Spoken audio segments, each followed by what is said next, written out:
Welcome back to Sincerely Love, the podcast. I hope that you feel validated, seen, heard, and deserving of all of the love in the world after this episode.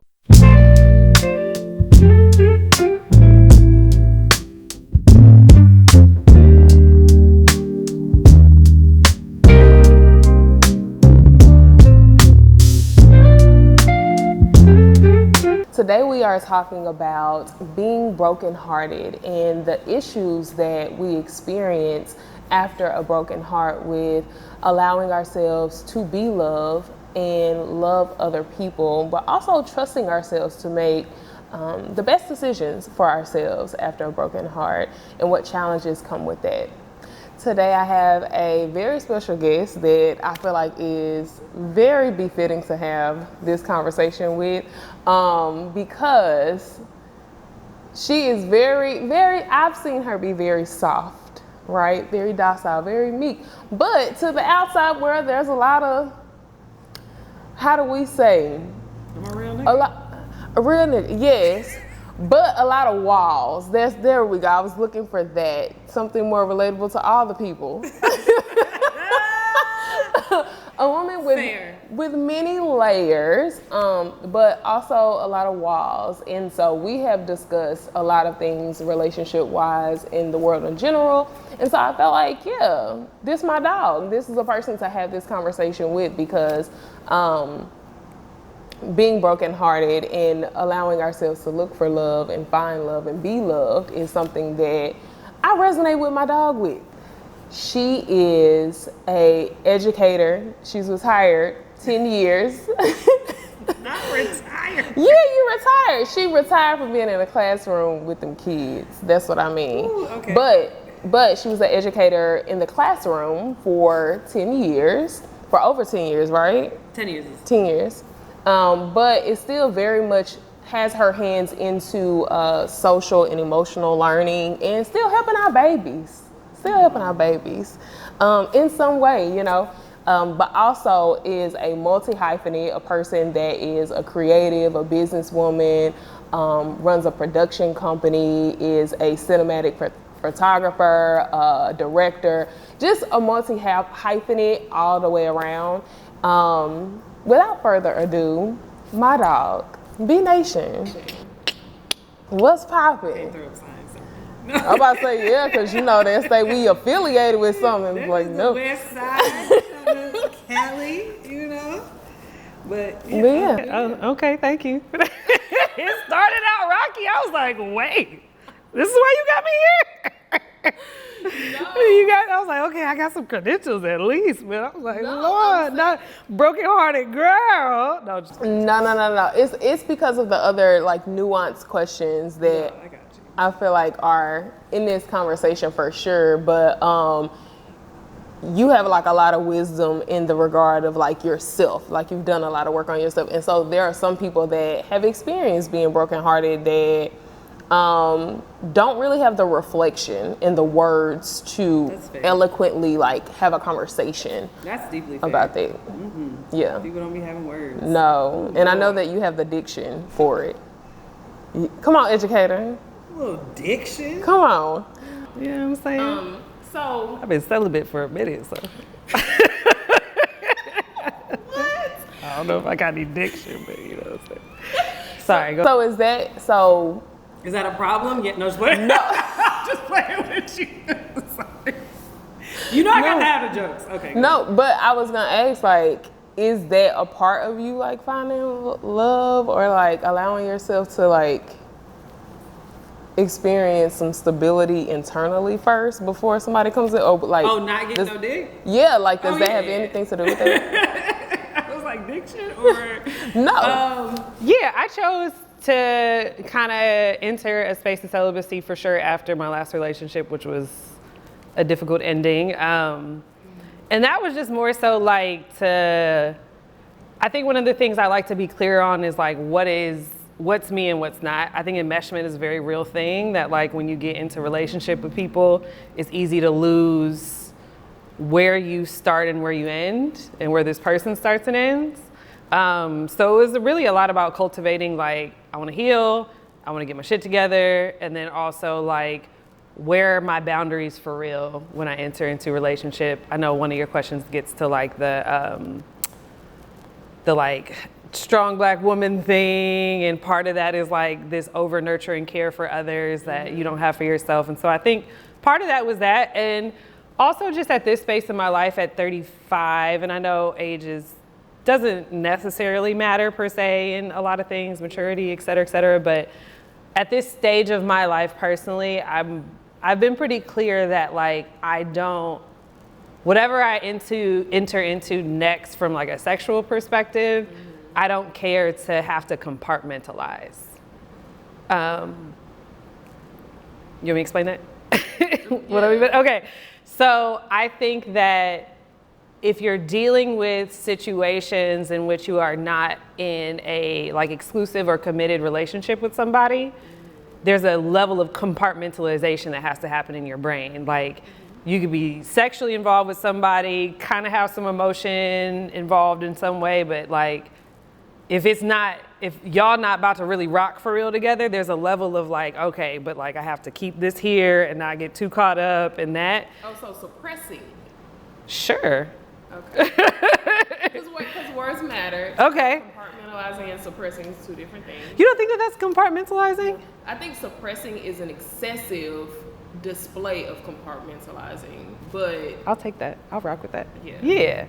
So I was like, I don't really care to choose to be involved in anything sexually where that has to be a part of it. Like I would just rather it be like, no, that's the person you rocking with for real, and you don't have to like remind yourself like, oh, you don't need to ask about that, or you can't push too much in that level, or so I'm like, I don't really care for none of that at this point. Hiding different layers of yourself. Yeah. Staying in this one lane, the sexual lane with this person. Yes, and I'm like, I don't really care for that anymore. So I'm like, all right, well. Yeah. So kind of go back, because I know we made a joke, and I feel like at the beginning we kind of dove into the conversation, just because you hit on something. I was like, what? Wait a minute. Let's. I don't want to table that, because if I go back, you might be like, well, I don't know what you're talking about. It's like, no, we're gonna talk about it right now. But kind of, let's go back and talk about your history, and when I say history, I mean like in the education field, and how that kind of had a part in you as a person developing and being either like a hardened person or a soft person. I think I got to get out some of my softness in education for sure, but yeah, I did. I was a teacher for 10 years, mostly taught science in some way, shape, or form. Chemistry is where my credential is in. But I did a lot of other different things in teaching. I was an activities director, which is like basically an event planner for the school, while also teaching. And I will say, like, teaching has deeply influenced just how I relate to people in general, because you get a very clear look at how different aspects affect how a person grows up. Yeah. So a lot of times when I now see people and I'm trying to understand them, like there's a version of a kid that I'm like, okay, I compare, that's that kid grown up and what this kid is moving like, would be moving like in the world, you know? And everyone is unique to their own experiences and whatnot, but it definitely shapes how I view people, how I treat people, the level of empathy it requires to have with people, and patience. The desire to understand people for real, and not just like meet a person and you're caught up and you're worried about like what you can get from this person. But I think teaching taught me how to really approach like genuinely looking to understand a person, why they tick the way they tick and move how they move. I feel like I got to do a lot of my like soft lovingness with my kiddos. They probably would say that I'm a little tough. That what I often heard was, Miss Nation is cool as fuck, just don't get on her bad side. Okay. That's typically what I heard. Yeah. That's fair. So that means they respect you. Yeah. Okay. I mean, but that's a form of respect. Yes. In like little human way. Yes, for sure. And it happened a lot more. So I taught what was called ASB leadership. So that was where I did a lot of the event planning with the school, with the kids specifically. And that required a lot of time. Like it was your day and then you're after school because you're going to all the events and everything. And then every event you have to be there because you're planning every event. And then the demographic in which I work with, like it was a socioeconomic status that represented how I grew up. So like it wasn't a high socioeconomic status. So even these events that these kids are literally planning, we're then going and doing community or work to basically gain money. So we would go work at like the concession stands at Stanford for their games because they would pay the kids, so the kids had money to like buy their prom ticket or go to senior grad night or whatever, which is kind of crazy when you think about like how these kids planning all this shit, spending time after school on their weekends, and which I always had a problem with, but you know, I couldn't fight that. But yeah, I think they got to see a lot more of me for sure. So they also got to see more of me, more of the aspect of my totality. Yeah. So do you feel like that plays a part in you giving people grace in your dating life? Yes and no. I know that I have a lot more patience and grace for kids than I do adults. Which is a thing for me. Like, cause kids I expect, like, you're not supposed to. Right. No, you 15. But adults I'd be like, but if nigga, you grown. But if you don't learn it at 15, and at that age is where other adults, like authority figures or people that are helping to raise you or your parents, teach you these skills and give you these life lessons that you cultivate, and when you're 30, 35, 40, 50, whatever age, then you have a lot of those tools. But if you didn't learn it at 15 and you're just going about life, like with the skills that you did learn, at a certain point, not necessarily age, but at a certain point, you should want to do better and learn more and grow. But what if a person doesn't? And do you have grace for that? Yeah, I do. I know all of those things to be facts and true, but it doesn't always play out like that. I was about to say, like, we can know that, but actually applicating is a little different for sure. Okay. But I do think I'm a bit tough on myself in my head, so I think I give people a lot more grace than I think I'm doing in my head, because I definitely have people around me, you being one of them sometimes, that's like, why are you still dealing with that? And it's not even romantic all the time. It could be friendships and shit like that, or business relationships where you're like, why are you still? And a lot of it is me just having, I guess to your point, a lot of grace for people of like, we all struggling, we all trying to figure it. No, I don't want to speak struggle over my life, but we're all trying to figure this shit out. Like nobody's got it figured out. So I do tend to have a lot more grace, and sometimes to your face and point, be in certain things longer than I should, and just, you know, try to make the best sense of it I can. Okay, so on that point, what is your definition? Because we're talking about the many facets of our lives that like help us move through and navigate relationships as we experience love, experience heartbreak. What would you say is your definition of being heartbroken? I think being heartbroken is to not have a place to put the love that you've been cultivating. Like, I think of it the same way I think about death, personally. I find heartbreak and loss and grief I experience it very similarly. So like, in the same way when someone passes, and my belief system is that like, the energy's not destroyed, so they're just, you know, not in the 3D anymore. Yeah. And it's difficult because you're used to being able to express your love with this person, or you're used to a certain relationship where you can go and you can hear and talk to them and all those things. But when they pass, you have to find a way to figure out where to put this love, how to express this love in a way that you're not used to in a three-dimensional sense.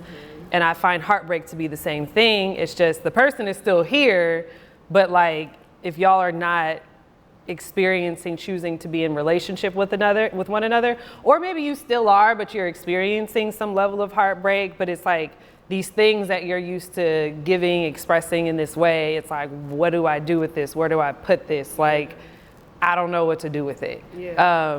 So when I think about heartbreak, I find it very similar. Because I remember in the last relationship I was in and experiencing heartbreak, I was having a hard time saying that, like, this feels similar to when someone has died in my life. And like, I was like, damn, that's dramatic, Brittany, because like this person's still here. But the more I went through it and processed it, I was like, oh no, there's a lot of similarities of loss and grief in this same space. It's like, I don't know where to put this now. Yeah. It's kind of like what I tell couples all the time is that the relationship is an entity in itself. So when you say it feels similar to losing a person, you lost the relationship itself.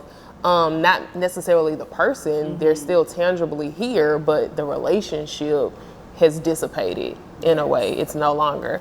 And it's funny that you say that because I heard, I think Kerry Washington or like either her or I can't remember. Somebody kind of similar to Kerry Washington say the same thing, like them experience. No, it wasn't. It was Regina King. Like the loss of her, the loss of her son, and her experiencing her therapy sessions, and her therapist kind of explaining it in that regard too, saying, you know, this grief or this love that you have for your son has nowhere to go, and so now you're trying to navigate that. So that's kind of what that reminds me of.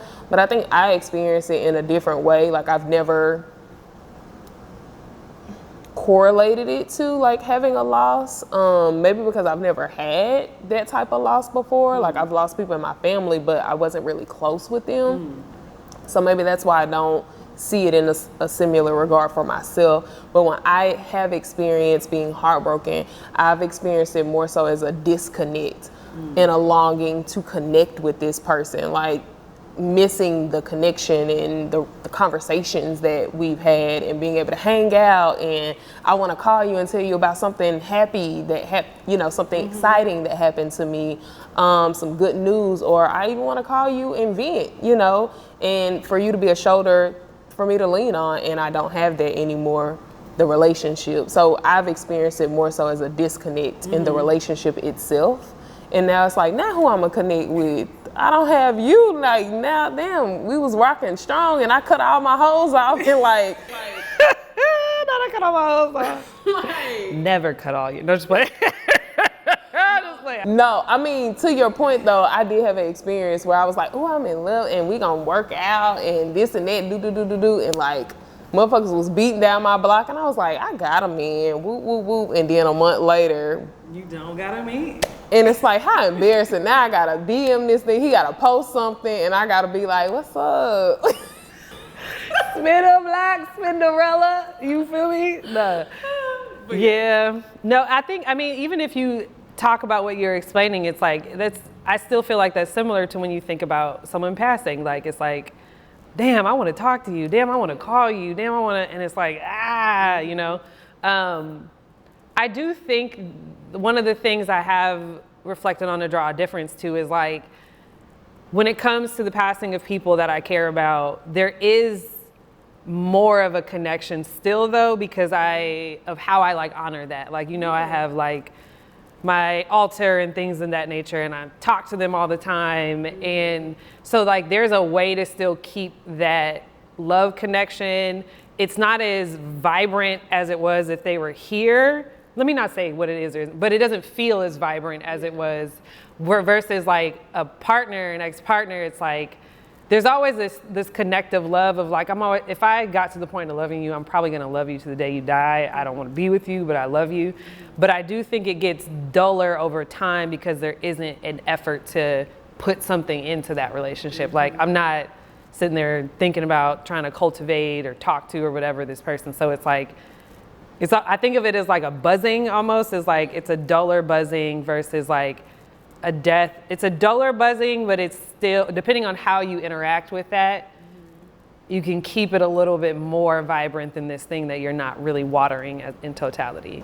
So would you say that men and women experience being heartbroken differently? I honestly think we do. Okay. I cannot speak for a man because I am not one. Right. But I think, let me not say differently. It's different, but it's different in a certain sense. My belief, just me, is as women, I think we have a higher pain tolerance, both physically and emotionally. And let me finish it out. Because the face is looking like that. No. I'm intrigued. And I think we have a higher pain tolerance emotionally because we're allowed to interact with our emotions more frequently, as a societal standard, and is what I mean by that. And so I think it's like this, I liken it to when you go to the doctor's office and they're like, what is your pain on a scale of 1 to 10? And it's like, this shit is really fucking subjective to ask a bunch of different people that, because my 5 could be somebody's 10, et cetera. So I think because men don't often get to play in the realm of their emotions, and then when they do, it's something that is like a big deal to them in a certain way. And it's a big deal to us, but I just think it's approached differently. And so I think when we both experience heartbreak, I think if we both went to the doctor and the doctor sat us down and was like, where's your thing on a 1 to 10? I might be like, damn, this shit feel like a 9. And they like, this shit is a 16. Like, because I think our reaction to pain is different, because when you're not engaging with that muscle as much, when you experience it, it could be, you know, like working out. It's like if you fuck up your shoulder and you ain't really had a strong shoulder, you might tear through that bitch. Versus if you fuck up your shoulder and you've been building that muscle, that shit's going to hurt, and maybe it is a tear, but it's not perceived the same in some way. Yeah. That's what I think, but also, like, I'm not a man. Right. And I think, so more along the lines of me asking the question, it was from that perspective that you gave. Like, of course, we can't speak through the lens of a man because we aren't one, but I think our perspectives are important too. They do have value in terms of what we experience as women. And to your point of building that strength, that emotional strength, a lot of that definitely comes from the societal norm, I believe, as well, of, okay, you experience a heartbreak as a woman, get over it, essentially. Because what you said was we get to play with our emotions a little bit more and express them a little bit more freely. While I do agree with that, I also think that there's this nuanced, unwritten rule or unwritten statement similar to women get to express their emotions, or it's understood that women express their emotions, but it's also understood that we don't really want to hear those emotions or those feelings a lot of the times. So it's like, what do I do with these feelings? Like, I want to say how hurt I am or express it, but when I do, I get called emotional, or that's what women do. It's kind of belittled in a way. So do we really get to play with our emotions, or, you know? I think we're given more grace to play. I do believe that we have those things said about us 1000%, but it's almost, even though those things are said in a negative way, I still think from a societal perspective, it's expected of us in a certain way. Like, men will have this concept like women are emotional, right? Yeah, but that belittles. So when you say women are emotional, you're taking for granted. Like, if we talk about the medical system and you say, what is your pain on a scale of 1 to 10? If I tell you it's a 10, you are going to dismiss it. Oh, it's probably a 3 or 4. She's exaggerating. Because we do get that freedom to express our emotions more, it's belittled sometimes and kind of disregarded, essentially, is what I mean.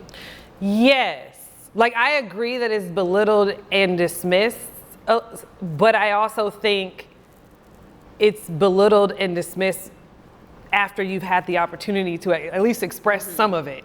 Versus, like, a man, for the most part, you don't get to express any of it. And let you take, maybe we express a 3 and it's belittled and dismissed, but let a man take a 1, you sassy, what you tripping about, that shit gay, like all of the things, and which is a crazy thing to be like someone's first attack on somebody. It's like, why is that an attack, nigga? That's weird. But like, I do think that like that dismissive and oppressive thing that you're speaking about happens at a different number of expression for women than it does for a man. But I think both of them, you're gonna find, I think as a society in America, we're fucking capitalistic. They don't got time for no motherfucking emotions. And that shit seeps into all aspects of us and our psyche. So like, as a whole, we are not, we don't, and then you add on the layer of blackness, right? I'm gonna give you something to cry about after they done beat you. And you're like, why would you tear up after someone physically abused you? You know what I'm saying? So like, I think it's a layered and added many nuanced pieces, but I do think that my personal opinion is that I think as women, we get to move in it a little bit more than men do. From like a societal perspective, what it means to be a man versus what it means to be a woman. I think there's a little more play in there. But I don't know. That's just my take on it. No, I totally agree. You work with the niggas. I like everything you said, I definitely concur with. I think I'm just asking from a lens of like trying to pick your brain, see where you are with it. But that grace that women are given to, it allows the brain to cultivate brain cells and build a different level of strength. Yes. So when you have an experience, you have this, what we call the triune brain, and you have the frontal lobe where you process information, and then you have your mammalian brain where memory is stored, and then you have the reptilian brain where you have that action. What do I do? This is how I navigate this situation. And so as you experience a heartbreak, your memory is like, okay, I went through this before. These are some of the things this person did when they were cheating. This is some of the things that this person did once I started to see that they were abusive, condescending, like all of the things, right? Or even the happy moments of a relationship. You store that in your mammalian brain. And then when you embark on a new relationship and it happens again, you know how to navigate it a bit more, because as you're processing the recent breakup, not the one before, but the one that's happening in the present moment, as you're processing it here in the frontal lobe, it's like, okay, what do I do? The frontal lobe goes to the mammalian. This is what happened before. I process it here. And then reptilian brain says, okay, I'm a journal. I'm going to go on a walk. I'm going to call my homegirls. Yes. And you know how to navigate it a bit more because you allow yourself to process those emotions and those perspectives. To your point, just a little science of like how our brain works when we're doing it. So you brought up the strong black woman schema, right? How much of that do you feel like plays a role in your ability to cultivate romantic relationships or even friendships? It's when it comes to romantic relationships, it's something I've been like really working on in the last probably 3 or 4 years. And I've been, before all of this like soft girl era became a thing, or like I need to be in my feminine energy became a thing on social media, it was something that was very much something I had been like working to intentionally cultivate. And so like the art in my home, very feminine now. Like if you see every picture of my home is a beautiful ass woman, it's the bodies of women, and it was an intentional act of like cultivating a sense of receiving. And even now, as I cultivate relationships, both friendships or people that are trying to, you know, shoot their shot and to be in the other lane, like I have to actively work on receiving. I'm a very like, nah, I got it. You ain't got it anyways. He was like, I know, bitch. No.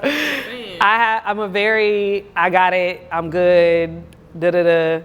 And I've been working on accepting help and allowing help. And like, I think part of what also plays into it, especially when it comes to like creative aspects, is I can be a little like I know what I want. Like I know I can be very detail oriented of like, this is what I see, this is what I want, and like I don't want to stop until I get that. Like, and sometimes it is learning how to like trust that someone is going to like deliver for real. Yeah. And also like stop being so rigid for sure, but like trust that somebody can deliver, and sometimes trust that like somebody's actually gonna deliver better than you expected. Cause that shit be happening where I'd be like, oh damn, I was over here trying to be about it, and the thing you came with was actually better than I thought about. So it's a lot of like relinquishing the sense of control that you don't really have in the first place, but you think you do. Working on allowing people to like support is very important to me. And like, that's also, I said before in another show, like I took like these like dance classes, these very like sensual dance classes that were like, get into your body, like get into this like, sensuality. All of these things. And I also grew up really, really religious. Yeah. So a lot of those other aspects were like suppressed in certain ways that I think that dogmatic religion suppresses aspects of your femininity for sure, that you have to then go unlearn. So it's been something I've been working on for like 4 or 5 years, and it's been nice, I'm not gonna lie. Being able to not have the weight of the world on your shoulders and kind of release. And I like playing in my girly. I be like, ooh, I like this. This is nice. I like that. That's cute. So when we talk about the strong black woman schema, I feel like there's like a standard, like a precipice to like, okay, this is what the strong black woman schema means overall. But I feel like there's an overarching definition of that that stems from historical treatment of people of color, right? But I feel like every woman experiences a different level or has a different experience of the strong black woman phenomenon. Would you say that we all have like this different? I think there are some aspects of it that we collectively probably would agree upon, but I think there's a lot of things that are going to be based specifically on your experience. Like for me, a lot of what builds into it is like the black tax. Like my father was very particular very early with me that like, to get half of what these people have, you are going to have to work 3 times harder, which which exacerbates the perfectionist in you. It gives you anxiety because you think you're not doing enough or and it's like, and then it's a weird combination because you are then weirdly rewarded for it though. And we operate as human beings off reward systems 1000% more so than anything else, more so than punishment is valuable, which is another thing that education for surely taught me.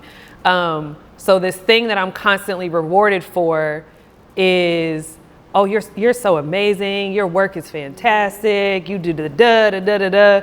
And what people don't realize is there's a lot of fucking anxiety that sits underneath the surface to be that, and to feel like that nothing else is good enough if it is not that. And how love is received through your productivity. How much can you give? How much can you sacrifice? How good is the thing that you give and sacrifice? Is it the best? Is it all of that played in with like, that generation is emotionally constipated would be the word that my father uses. And so you're trying to almost like gather this sense of emotional connection by someone who's rewarding you for your productivity. And it creates this, I gotta be strong, I gotta be independent, I gotta be the best, I don't wanna come to you unless I've already figured out 3 solutions for you to choose from, and things that my boss will be like, damn bitch, like really thought all this shit through before you came to me. And I'm sitting there having a fucking anxiety attack trying to put all the pieces together. So that's how it oftentimes shows up. One of the ways it shows up for me. And I think, like I said, I think we collectively can agree on certain things as black women, but I think it also just depends, to your point of like what was being said to you and what are the messages you were receiving? And so I'm like, I know my particular parents also play into how I move through the world with that.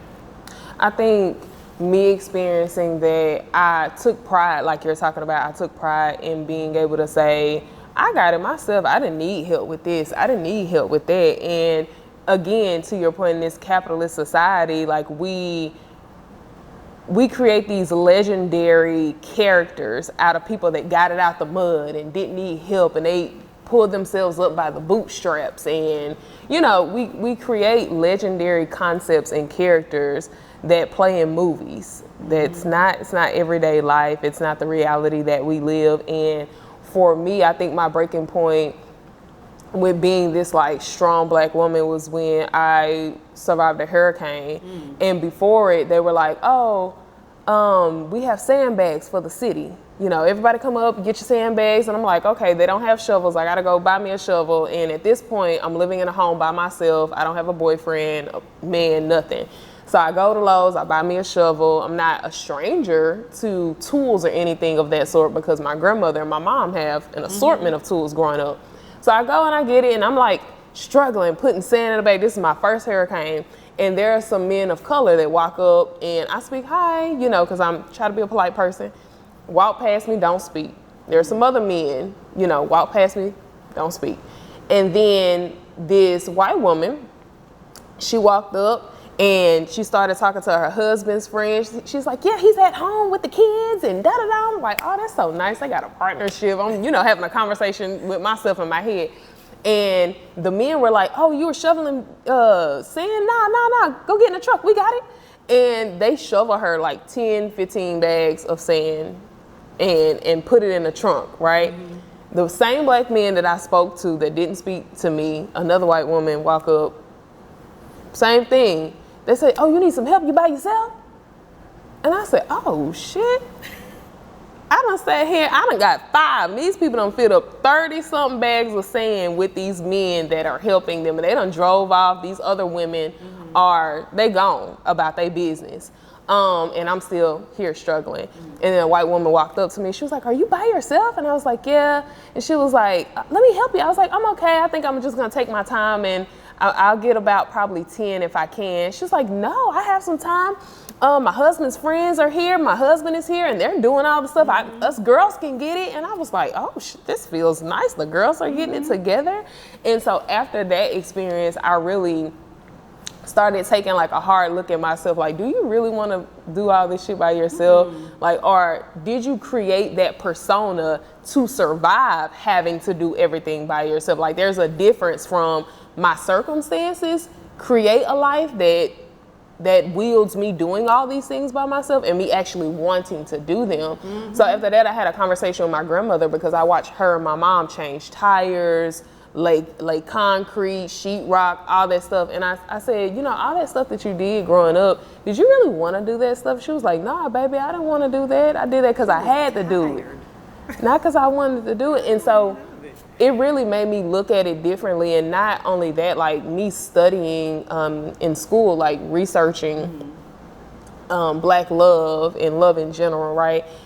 In history, realizing that it was intentional conditioning of people of color. Like, okay, we are going to give you all shacks, homes, essentially. We're gonna let you all have relationships, whether it's cross plantation or if it's domicile on the plantation. We're gonna allow you to have these families. We're gonna allow you to breed, right, is what they call it.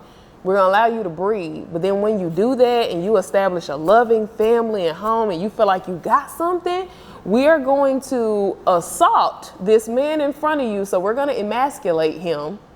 Then not only that, we're gonna sell him to go somewhere far off where you don't even have him. So then the woman is left doing everything and raising these kids by herself, and she teaches her daughter to be mentally strong, psychologically strong-willed. She teaches her son to be physically strong, going back to the question I asked you about men and women experiencing, about men and women experiencing heartbreak differently, right?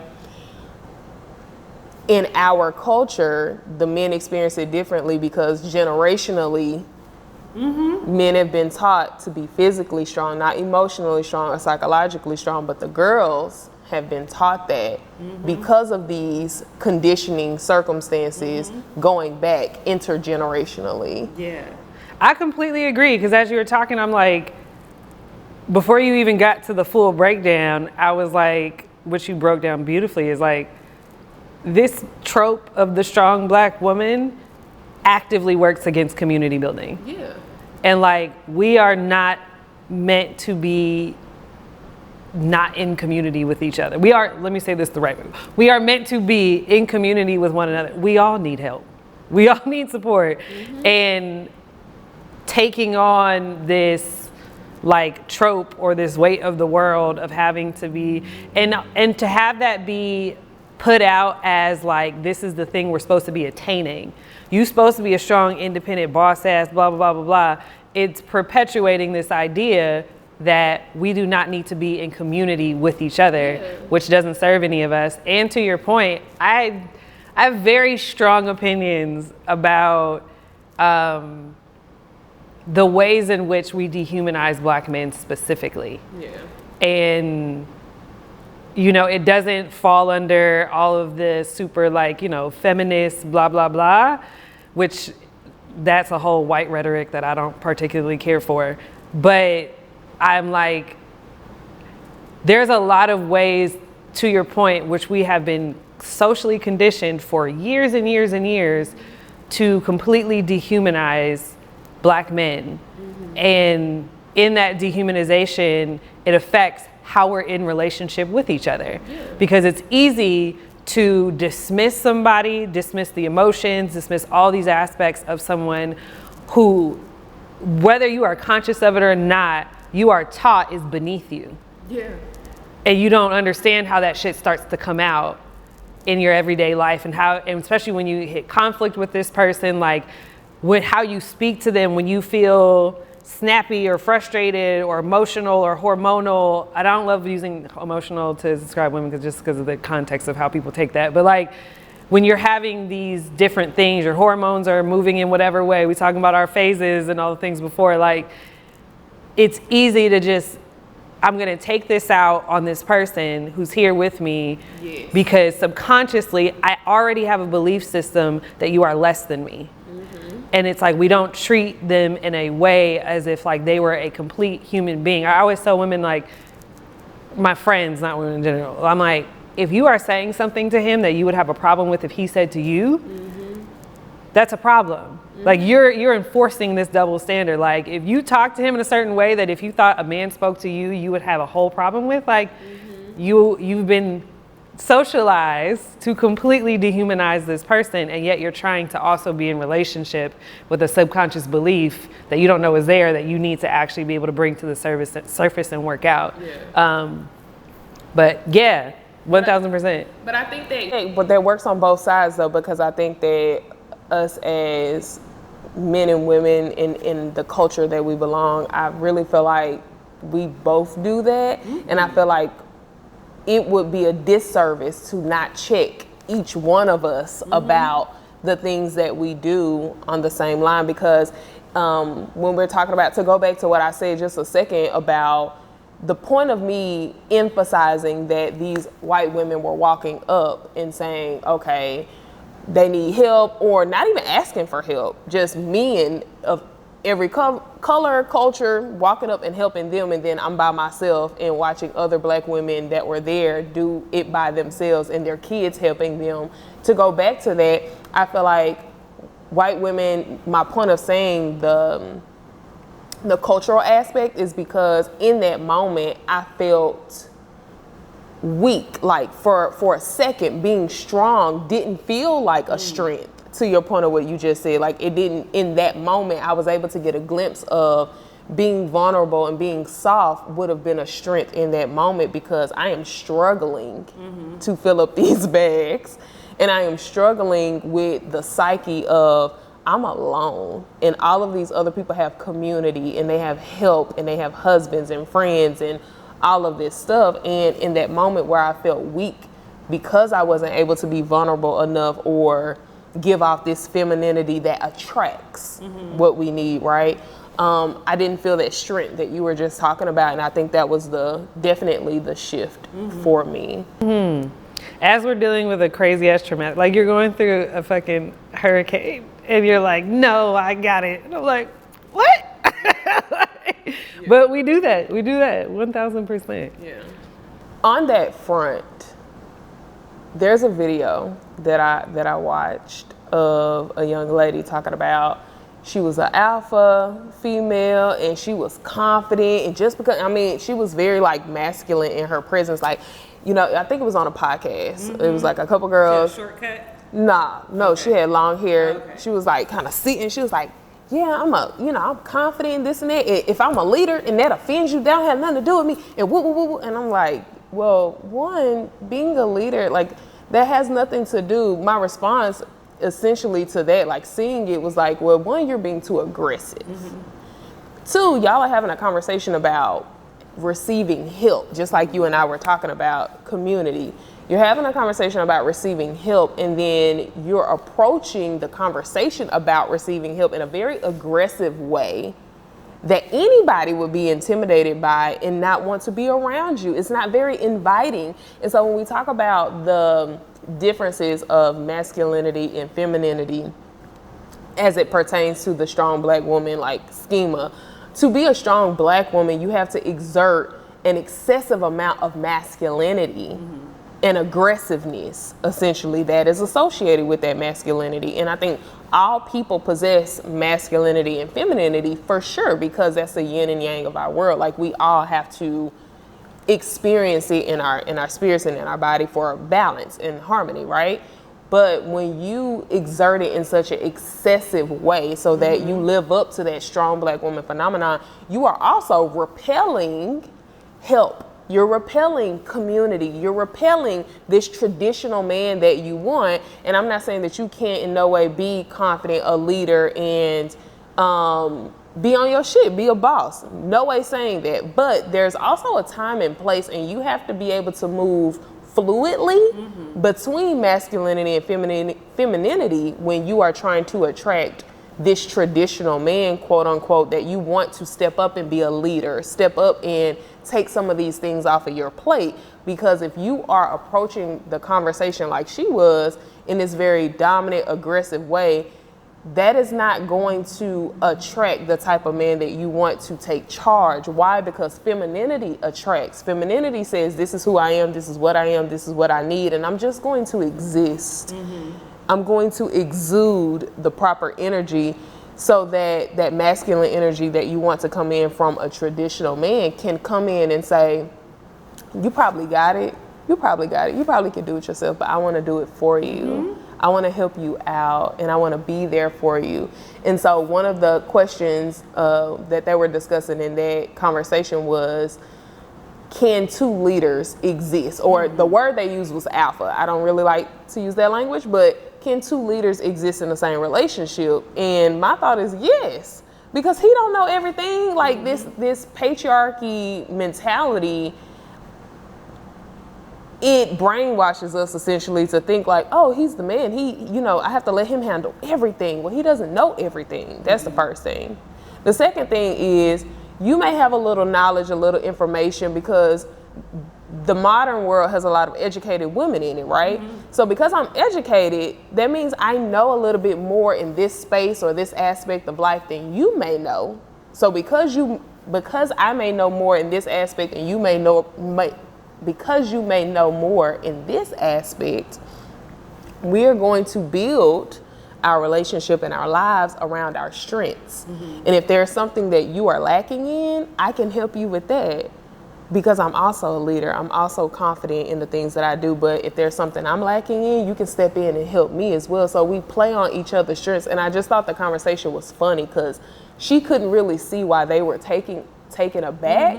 And me watching the video as a woman that has struggled with this strong black woman schema and trying to find love and experiencing heartbreak and all that stuff, being in this space that I'm in now, I could clearly see why. Because you're too aggressive. You need to chill, bitch. You are doing too fucking much. Okay, 1000%. And I love kind of the sense of this question because if you are a great leader, I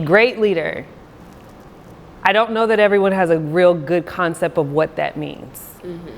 And I think of it even as, even in the corporate workspace. When I think about people who I've deemed to be great leaders in this space, they know how to deal with, manage, and interact with people in a very understanding and empathetic way to be able to get the best out of that person.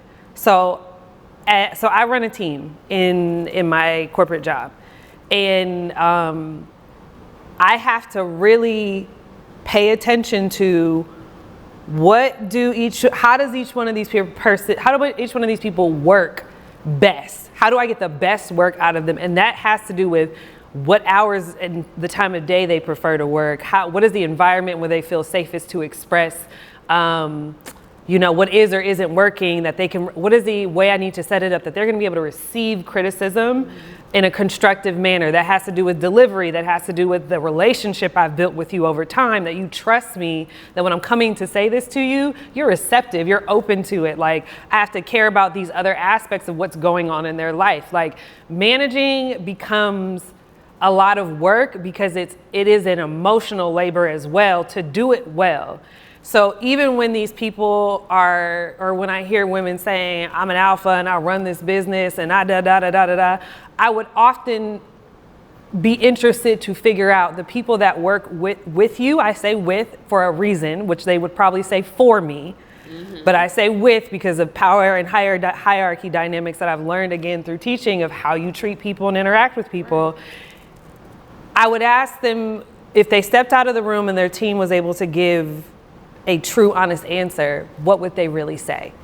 Because you are saying, they're saying I'm a boss and I have all this masculine energy and all these things that I'm you're agreeing and siding with, again, this emotionless approach that patriarchy and capitalism gives us to approach things for. If you watch Succession, I don't know if you've ever seen that, but Billions or Succession are these shows in which you have these families who are running these crazy, big, large, corporate, whatever conglomerates making billions of dollars. And these shows are showing you how not wealthy these people are in real life because yes, they have financial dollars, but their life is a fucking mess because they don't know how to have relationships and they don't have connection. And the thing that I think is very real across the board that I've seen many people in the realm of psychology say, as you're interviewing people as they're passing away, what is the number one thing people are saying? And it's having deep connected relationships directly affected how they viewed the quality of their life. So I think there has to be an understanding of, in all of this bossness and all this masculinity that we want to take on to do all this boss shit, it's is that even really a good leader? Because I think we have a void of good leadership in this country, period. Whether we're talking about politics or we're talking about corporations, businesses, what it means to be a good leader to some people, a lot has just to do with what does their productivity look like? How much, and you're exhausting yourself, you're exhausting your team. People hate working there. People want to leave. People have to live a life of excessive consumption of these things that numb, or you got to go wild out on the weekend and be on this crazy shit. And not everybody do what they do. I've done my drugs in my life, but it's we're not really in balance in a lot of ways. And so it's yeah, you can wave this boss flag, whether you're male or female, but it's what does the actual quality of your life look like? I don't want to be wealthy and money and don't have no connections, don't have no time because I've just spent all my fucking time working. My health is trash. I'm stressed out. I don't talk to my family enough. I can't see them. I don't have no relationships. What the fuck is that? I don't give a fuck about that. That's not wealthy to me. That's just, you got a lot of money. So I think that whole concept affects our idea of what good leadership is. And for me, with good leadership, when I think about my team, my favorite thing to do is I want to hire I need to know what are the aspects of what it is the project is. Okay, great. I want to hire people who are experts in these specific things, set the scene, and let them motherfuckers work and bring their fucking magic to the table. And then so to the thought of like, can two leaders exist? If that's your way you think about leadership, then I'm already approaching, what are these expertise that you're coming with? That's where I want you to fucking shine. What are my expertise that I'm coming with? Let me shine there and let's build this shit together. You know, like, so yes, two leaders, but two empathetic leaders, two leaders that I would call good subjective, but like two good leaders, that's the shit that I want. Because leadership is a natural ability that I have been blessed with, but also have cultivated through my 35 years of life. So I don't desire to give that up. And I don't think a partner that I would choose desires for me to give that up. But I think that they would also be like, but don't choose me and then completely negate the skills that I come with so that you can control everything. Yes. Like, and I think that's the fear, like that so in that conversation, and many that I've had with just strong women, quote unquote, in general, like women that have had to build a life for themselves and do everything by themselves without community, right? I think when they experience heartbreak or when they experience being alone and then they have an opportunity to be with someone, there's this fear of giving up your autonomy, giving up your personal agency of, I'm used to doing what the fuck I want, when I want, and I don't have to answer to anybody, and it works for me because I'm successful. But it works for you if you want there to be a team, if you want there to be a we instead of an I for the rest of your life. There's a certain level of not necessarily autonomy, but a certain level of control you're going to have to give up. But it's funny because that same control with that anxiety that you were talking about earlier, we're anxious when we don't have that control because I control my narrative and where my life goes. If I put my life into your hands even a little bit and you fuck up, then that's going to reflect poorly on me, not you, because then people are going to ask me, why the hell did I allow you to do this? Why did I allow you to handle this, handle the bills, and you're not paying them, handle all these other things that are part of our lifestyle, and you're not handling them appropriately? They're going to look at me. And because I already have to work 10 times harder to get to where I am in life or get to where I want to go, I can't afford to allow you to set me back. And so a lot of the anxiety is in that aggressiveness too, when we talk about giving up that control and that strongness. But that's something that I have definitely had to learn to take a step back from and dial back, especially in my current relationship, understanding that I can do all these things myself, or I can allow this person that wants to be here for me handle some of these things and take the load off. And now I've gotten to the point, and not just with my romantic partner, but my platonic life partners, whether it be you, whether it be my other best friends, I allow people to help me. It's hard. I struggle asking for help, but I do it. but I do it though, because I realize, like, okay, I don't want to be my parents, my mom, my grandma. I don't want. And there's a lot of great aspects and great qualities that I learned from these strong women that had to do all these things by themselves. And there's a certain aspect that I want to teach to my daughter too. Like, I don't want my daughter to feel heartbroken over a relationship because she was dependent on somebody to pay for something, to fix something, to help her in life with something. I want her to be self-sufficient, but I also want her to know how to take a step back and allow somebody to come into her life and provide and take care of her too. Because I think when women are dependent in that way, it does leave room for them to be more easily acceptable, not acceptable. Susceptible. Susceptible, yes, but it leaves them easy and open to prey, more susceptible to prey and to be taken advantage of, to be harmed in some way when you aren't able to fight and protect yourself, when you aren't able to, and just being dependent on somebody, it gives a person room to control your psyche, your emotions, to abuse you in all of those many facets. So even though I don't want to be entirely like my mom and my grandmother in that regard. I learned so much from what they have instilled in me. There's positive aspects of being a strong woman, but I don't want that to be the totality of who I am as a woman. So that has definitely been hard, but for sure. I don't think we're often taught interdependence.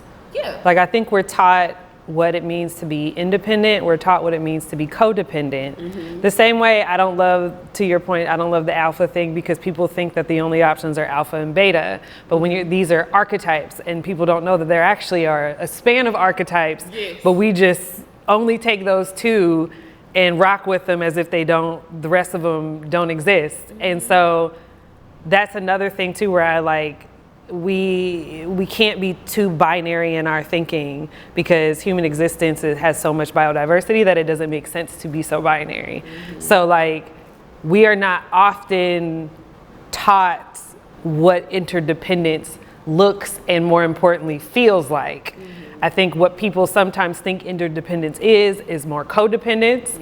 And then if you're too codependent and then that falls apart, you jump to the other side and go to independent and hyper independence, and you don't know how to play with the gray and the nuance, or know how to be able to be to your point, self-sufficient, but still still in community. And those two things can work together, but it takes. You gotta let go of that ego. Ooh, baby. So in that regard, do you feel like with everything that we've discussed in being a strong woman, how that plays a role in being heartbroken and saying, ooh, I don't want that no more, so I'm gonna develop this higher sense of masculinity, all these things that you've learned, right, about yourself in that regard.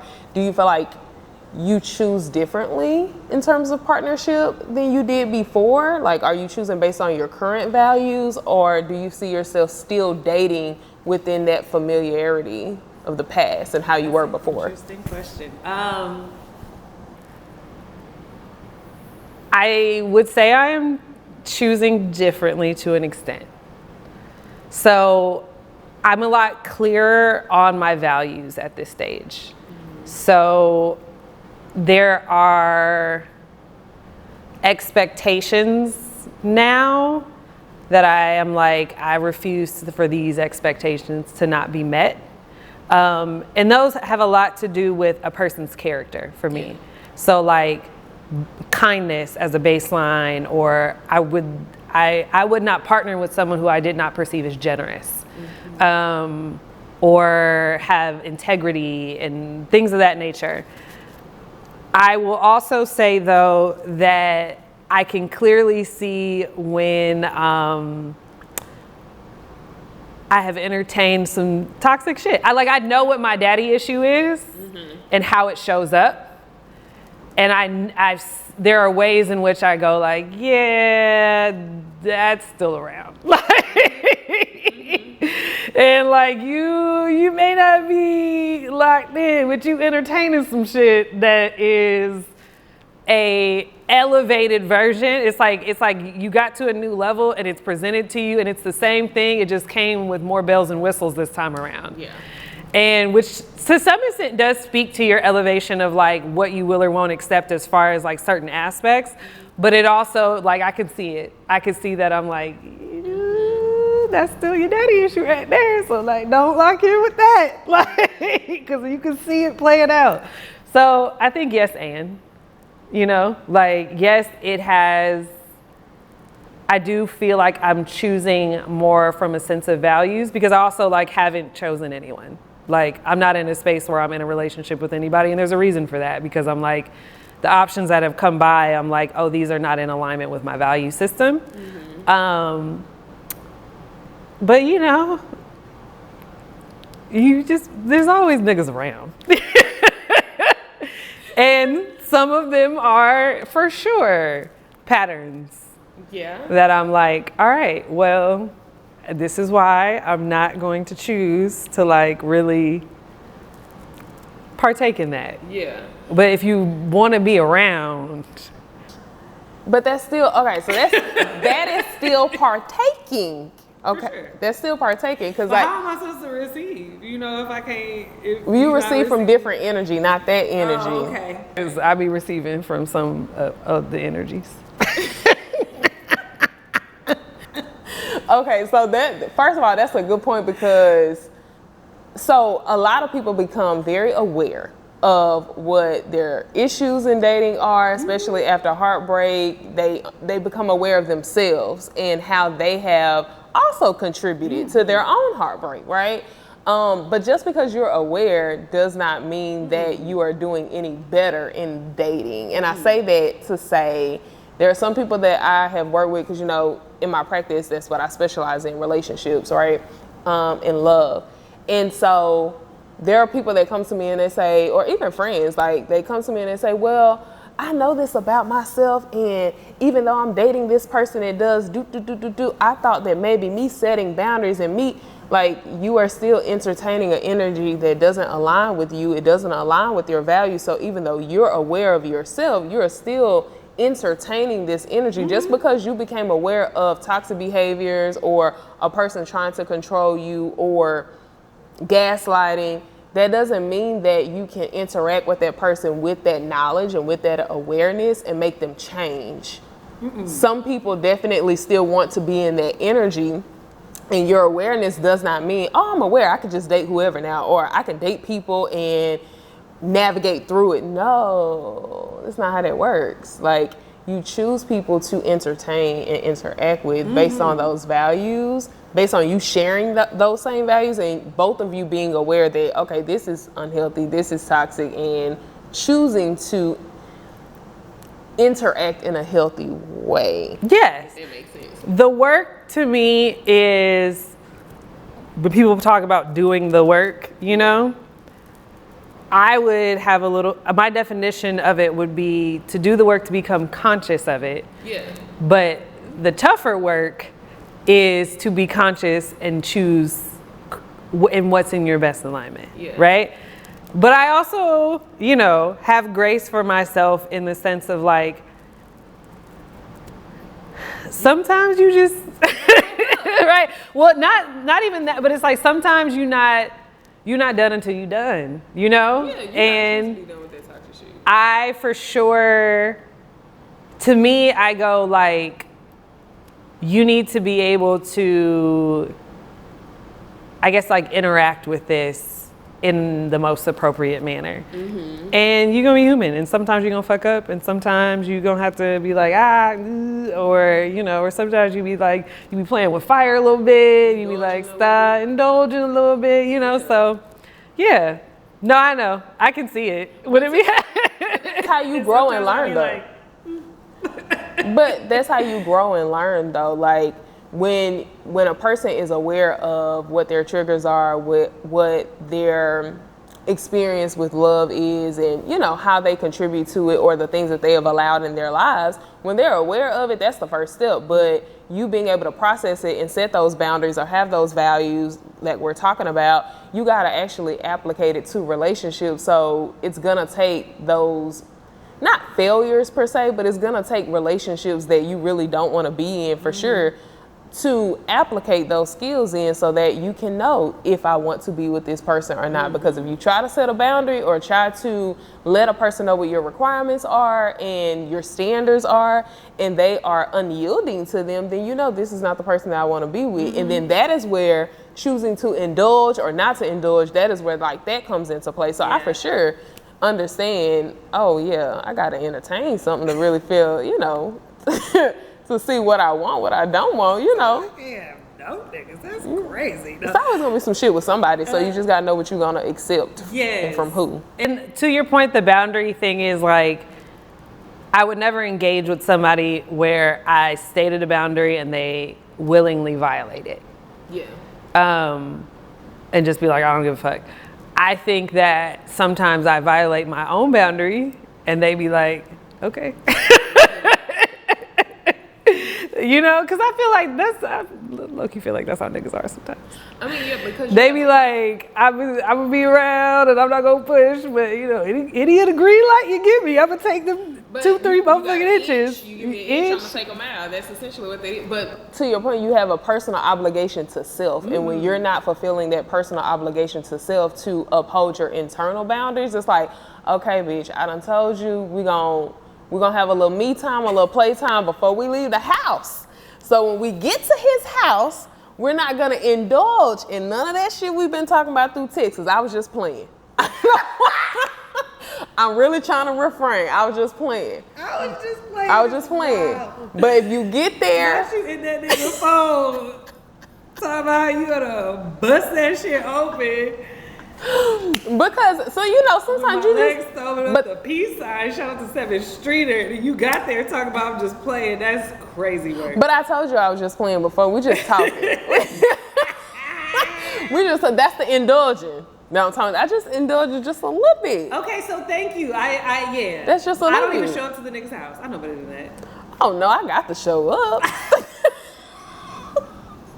I got to show up. What that look like? I can't stand you. I got to show up. Because at least I got to see, like, okay, do I really... Just like everybody in know that we're both very toxic, I know I'm toxic. I just like to choose healthy, you know? But I got to show because I got to see if what we was talking about through text message, is this really chemistry or is it not? And I got to see what I'm refraining from.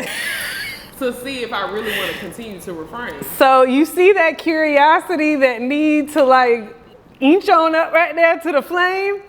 I got that for sure. Mm-hmm. For sure. Okay, so you be sticking a toe in that bitch. I know to be talking crazy to that man and showing up to his house. Yeah. Girl, no, I feel like that's going that I got other traumas that I don't care to. You just about to put the tip in. It's like, oh my God, this is not what I want to do. Oh my God, I gotta go home. Yeah. Nope. But so, okay, through all of this, like, what advice would you give your 20-year-old self? Like, you in your 20s, through everything that you've experienced in Heartbreak and like the things that you have learned through the introspective work, what would you give yourself in terms of advice? I don't know that I have advice that I would give my 20 self. I remember reading that question and thinking about that. Because the only advice I would have is the advice I got from doing the shit I did. So I'm all about go out and figure it out. I'm a very like experiential learner, as I said. I got to touch. I got to know. I got to figure it out for me and whatever. I would say that the advice I give is what I already did, which is to be that like I'm proud of whatever you go through. Like take the time to really process it and integrate that shit in your life. Like if you're gonna fuck up, but like self-reflect and like take what you needed to learn from it so that it's still valuable, which I feel like I've done. I didn't do it as early as would have helped me. Like I wasn't doing it at 22, 23, 24. Like the reflection? Yeah, like when that early stage, especially when I was married the first time, like, or I've only been married once, but I didn't give a fuck about self-reflection at that stage. But by the time I hit about 26, 27, 28 area, like, yeah, it's to like take the time, like do your shit, but like take the time to reflect on it and figure out what is for you. I think our whole job here in life is I don't live in like right, wrong, gray, black, or black, white anymore. It's like your job is to figure out yourself and your job is to figure out what works for you for real. Outside of what society is telling you, and then figure out what is working in your best, because your balance is no one else's balance. Yeah. And if you don't know yourself well enough, you're not going to be able to figure it out. So it would just be to self-reflect, to love yourself, and to, you know, go get into some shit. You promoting wholeness. What in my 20s, bitch? Yes, go hoe. Go do all of the things that you think are right or wrong, so you can figure it out. Within limits. I would say within sure. limits. No, I know would what for the sure limits say are if you don't limits. do it? No, motherfucker, you know what? Because okay, so I work with the kink community. I work with poly community. I work with people that are very sexually fluid in dating and love and all this stuff. And I still feel like there's limits. Like we talked about freedom and how there still should be parameters within the freedom that we give ourselves. Because if you don't, then like diseases are real. Maybe that's how you gotta learn that they real. Well, no, okay. Well, some people have to learn the hard way. I don't think that I'm that adventurous. You talk to a Sagittarius, so they'll adventure all goddamn I'm day. not that adventurous. Run it, no. I mean, I wasn't that adventurous, but I wasn't out there just picking up that. But I will say, I'm like, how do we know, right? Even for you to have the ability as a mental health person to explain that to a person, you know, you had to learn through however you learn, whether it's your own learning, whether it's book knowledge, but the book knowledge wouldn't exist if people wasn't outside. Living. I get But it, no, but you do need boundaries, but you got to figure out what the boundaries are. You know what I'm saying? A little toast that. Well, I mean, I know I don't want no diseases. I know I don't want a lot of stuff. I know I don't. There's a lot of stuff we know we want and we don't want, and I think the boundaries and the limitations are basically set in that regard too. But to your point, I do think it requires like a certain level of growing, learning, and healing to know a more substantive scope of boundaries and limits. Big words. I like that. Yeah. Like diction. Okay. Thank you so much for joining me. There's so much more we could talk about in terms of like being heartbroken, because there's so many like layers, but thank you for covering the layers that we did talk about for sure. Thank you, loves. Thank you. Gotta have you back. As always, remember to keep embracing the beauty of love and the power that it holds, no matter how much the world tries to convince you otherwise. If you enjoyed this episode, don't forget to subscribe, like, share, and comment. Until next time, may your hearts be full and your connections deep. This has been Sincerely Love, the podcast.